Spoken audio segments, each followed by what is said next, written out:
Well, if you watched it, you know the 2025 NFL Draft is in the books and a record-setting year for the defending national champions, Ohio State Buckeyes. In total, 14 Buckeyes drafted by NFL teams this weekend. That ties an all-time record.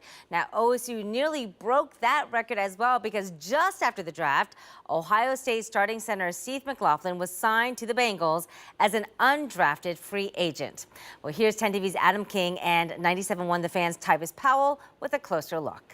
For more on the NFL Draft, I want to bring in 97.1 The Fan's Tyvis Powell. And I got to say, the draft, people say it's one of the most exciting weeks of the year. Yes. This one lived up to it. Yes, it I did. think it's mainly because they dragged out, the Shedeur Sanders stuff. It kept people hooked for a while there, but we're going to talk Buckeyes. I'm going to start with what I think was the steal of the draft, Will Howard.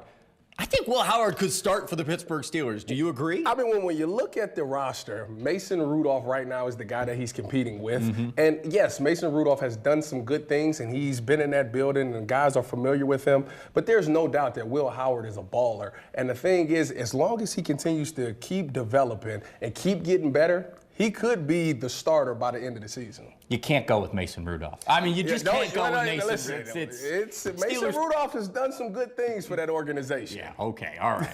Will Howard really could start. All right, the other guy on the opposite side of the ball for the Steelers, Will and Jack get to stay together. I thought Jack fell a little bit more than I expected. Did you kind of agree with that, and do you think that's a perfect fit for him? I thought that he definitely fell. When I was doing the Browns, I had seen Dane Brugler's mock draft and where guys would go, and he had Jack Sawyer as a second-round pick. So to see him fall to 4 kind of was alarming to me. I know that there were some things about his athleticism, him bending around those corners, but if you turn the tape on, it's undeniable that that guy is productive. And now he'll be with TJ Watt, who's one of the best ends in the league. He'll get to learn those things, and hey, if they don't pay him, he could be the next TJ Watt. They play a very similar game, not to set too high a bar here. You know? Just saying, Captain Jack can answer that call. Yes, he can. Yes, he can. All right, you talked about the Browns.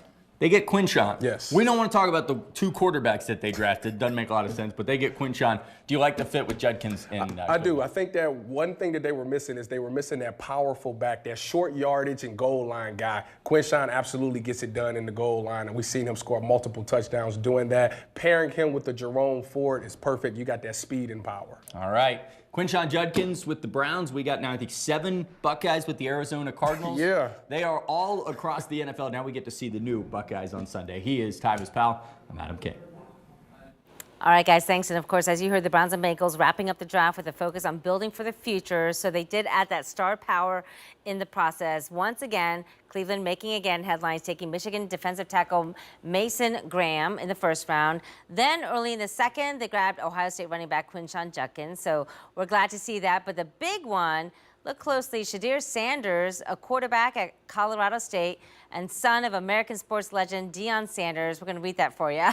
Many thought he'd go in the first round, but the Browns landed him late in the 5th. So